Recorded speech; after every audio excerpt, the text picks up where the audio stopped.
미국에서는 9월 20일부터 백신을 2차 접종한 지 8개월이 지나면 누구나 3차 부스터샷을 맞을 수 있게 됩니다. 치명률이 높은 람다 변이 바이러스 확진자가 미 전역에 1000여 명으로 늘어나 우려의 목소리가 커지고 있습니다. 뉴욕시는 방문객들에게 백신 접종 증명서를 요구하고 공항에서는 마스크 쓰기 의무화를 실시하고 있어 주의가 요구되고 있습니다. 일부 냉동새우, 닭고기 등에서 살모넬라균이 대거 검출돼 리콜 조치되고 있습니다. IRS가 실수로 부양자녀 현금 지원금을 계좌 입금에서 수표 발행으로 변경하는 바람에 지연을 초래하고 있습니다. 시청자 여러분 안녕하십니까? 워싱턴 뉴스 투데이입니다. 미국은 9월 20일부터 화이자나 모더나 백신을 2차 접종한 지 8개월이 지나면 누구나 3차 부스터샷을 맞을 수 있도록 제공한다고 발표했습니다. 바이든 행정부는 9월 20일부터 8개월이 지나는 널싱홈 거주자, 헬스케어 워커, 노년층부터 1, 2차와 같은 백신으로 3차 부스터샷을 접종하게 됩니다. 한면태 기자가 보도합니다. 미국이 델타 변이 바이러스의 기승으로 백신 효과가 떨어져 돌파 감염이 속출하자 결국 2차 접종한 지 8개월이 지나는 사람들부터 3차 접종하는 부스터샷을 9월 20일에 시작한다는 계획을 발표했습니다. 바이든 행정부는 파이저나 모더나 백신을 두 번째 접종한 지 8개월이 지나면 미국민 누구나 3차 부스터샷을 맞도록 9월 20일부터 제공한다고 밝혔습니다.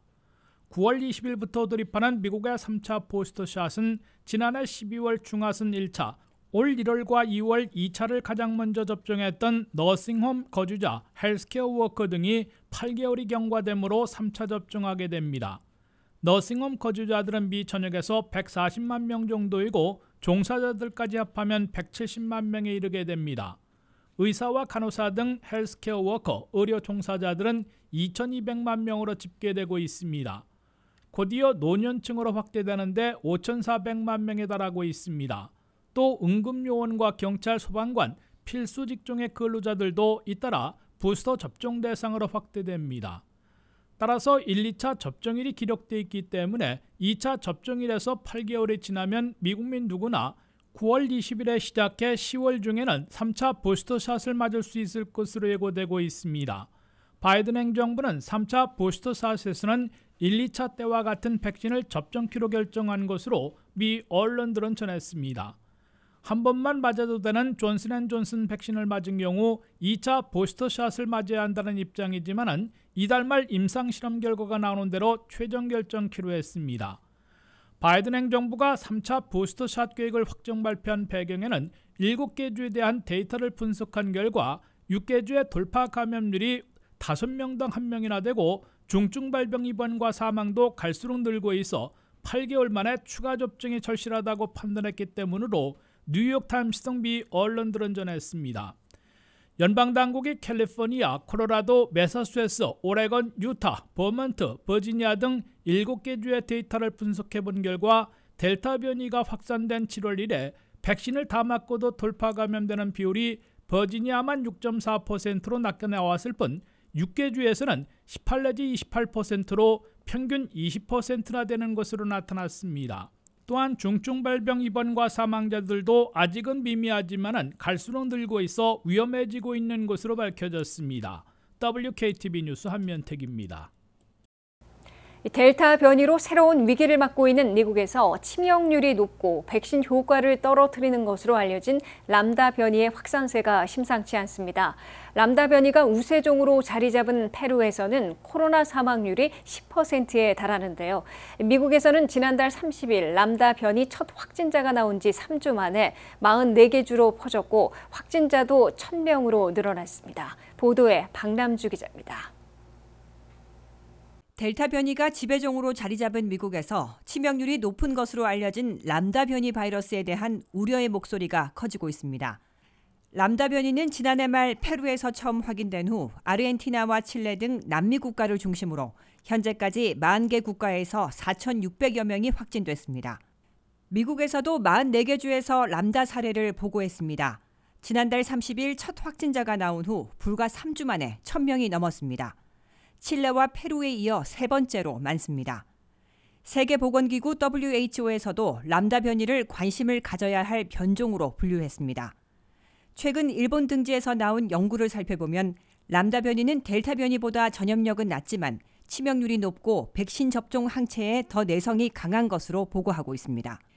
일각에서는 지배종으로 자리 잡은 델타 변이만큼 위협적이라는 주장이 나오고 있는데 람다 변이가 우세종이 된 페루의 경우 단순 비교이긴 하지만 코로나 사망률이 10%에 육박합니다.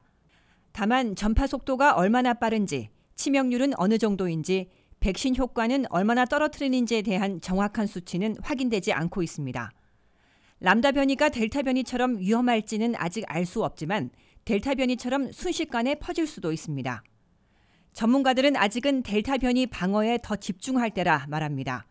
변종과 상관없이 지금으로서는 백신을 맞는 것만이 유일한 방어책이라는 설명입니다. 백신을 맞아도 감염되는 이른바 돌파 감염 사례가 미국에서도 늘고 있지만 여전히 백신을 맞은 경우 감염되더라도 중증으로 가는 사례는 많지 않습니다. 캘리포니아주의 경우 지난 8월 8일 기준 백신 접종을 마친 2,200만 명 가운데 돌파 감염으로 입원한 사람은 1,615명으로 0.007%에 불과합니다. 델타 변이가 지배종이 되면서 돌파 감염률이 평균 20%에 달한다는 보고가 있지만 증상이 심각해 입원까지 가는 경우는 거의 없다는 뜻입니다. 치명률이 높은 람다 변이가 새로운 위협이 되고 있는 미국에서 하루빨리 백신을 맞으라는 전문가들의 목소리는 커지고 있습니다.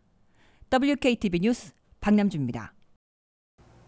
뉴욕시를 방문하는 사람들은 백신 접종 증명서를 반드시 지참하고 공항 검색대에서는 마스크를 의무적으로 써야 하는 등 제한 조치들이 다시 시행되고 있어 주의가 요구되고 있습니다.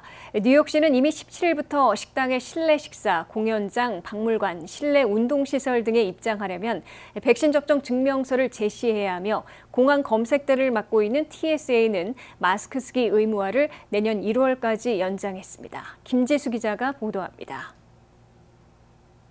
델타 변이의 기승에 따른 제한 조치들이 다시 부과되고 있는 가운데 뉴욕시에서 가장 강력하게 백신 접종 증명서를 요구하기 시작했고 연방 TSA의 마스크 쓰기 의무화도 연장돼 여행객들이 주의해야 할 것으로 보입니다.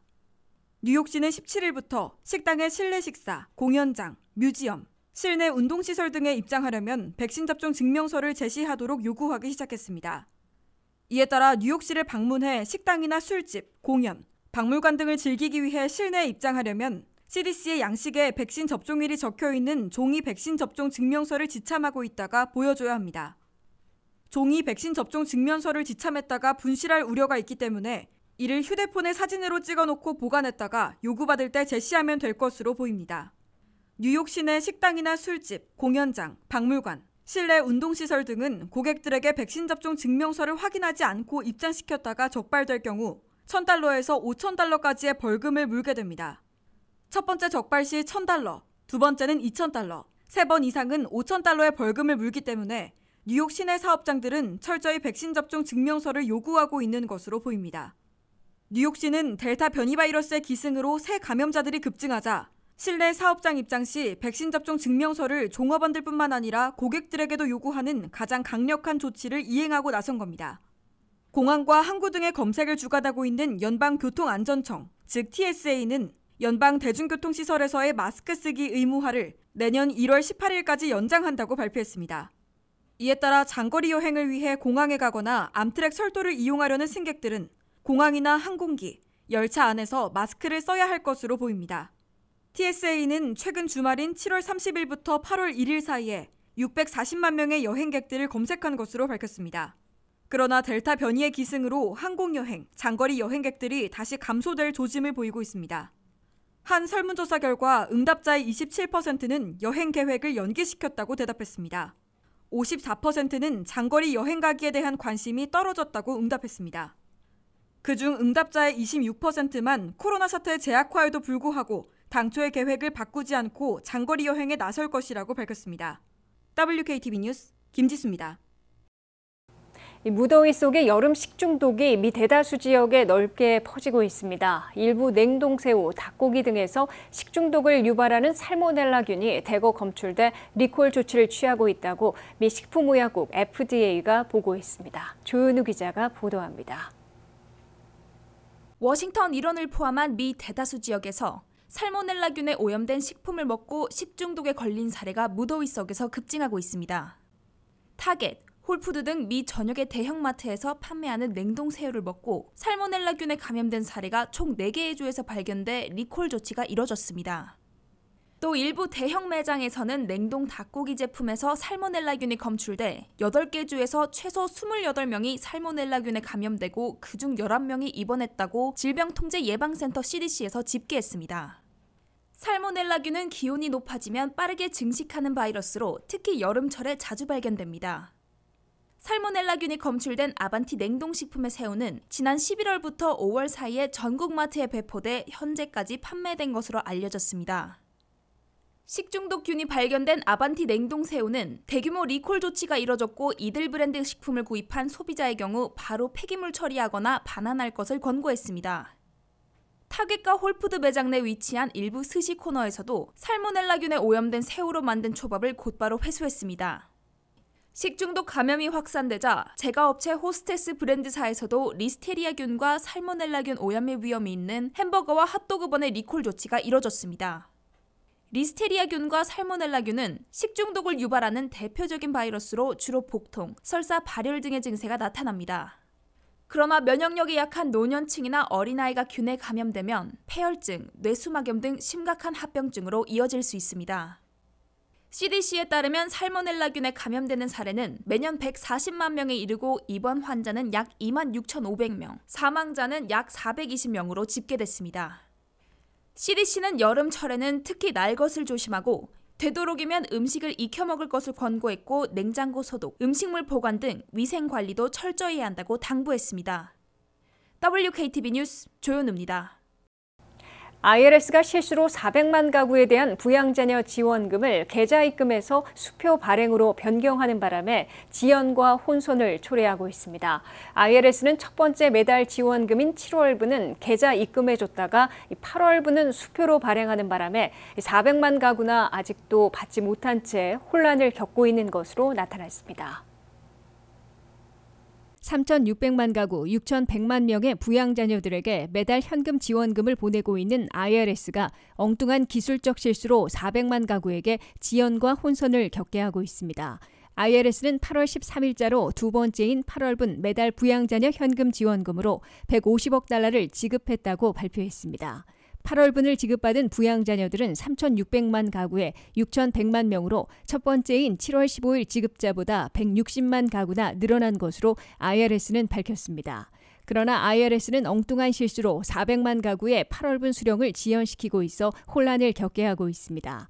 IRS는 400만 가구에 대해선 첫 번째인 7월 15일에는 은행 계좌로 입금해줬으나 두 번째인 8월 13일에는 종이 수표로 발행한 것으로 나타났습니다. 8월에도 은행 계좌로 입금받을 줄로 믿고 있던 400만 가구나 제때 입금이 안 돼 영문을 모른 채 난감해하고 있는 것입니다. 종이 수표로 발행됐을 경우 은행 계좌 입금보다 적어도 일주일은 늦게 우편으로 받게 될 것으로 보입니다. 이에 대해 IRS는 기술적 실수 때문이라고 해명했으나 왜 그런 사태가 발생했는지에 대해선 자세히 설명하지 않고 있습니다. 다만 IRS는 이 문제는 금명간 해결돼 9월 15일 세 번째 지급부터는 다시 은행 계좌로 입금시켜주게 될 것이라고 약속했습니다. IRS는 부양자녀 6,100만 명이 살고 있는 3,600만 가구 가운데 86%는 은행 계좌에 입금시켜주고 있다고 밝혔습니다.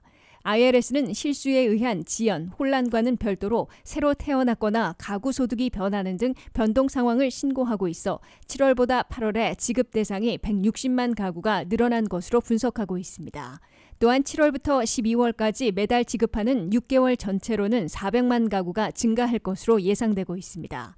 부양자녀와 관련된 변동사항이 생기는 가구에서는 국세청 웹사이트 irs.gov에 접속해 어드밴스 차일드 텍스 크레딧 항목을 누른 후 매니지 페이먼트에서 정보사항을 업데이트해야 하며 매달 지원금을 중지시키고 내년 일시불을 요청할 수도 있습니다. 9월 15일에 지급하는 세 번째 부양자녀 현금 지원금을 위한 변동사항 신고나 매달 중지 요청은 8월 30일까지 실시해야 합니다.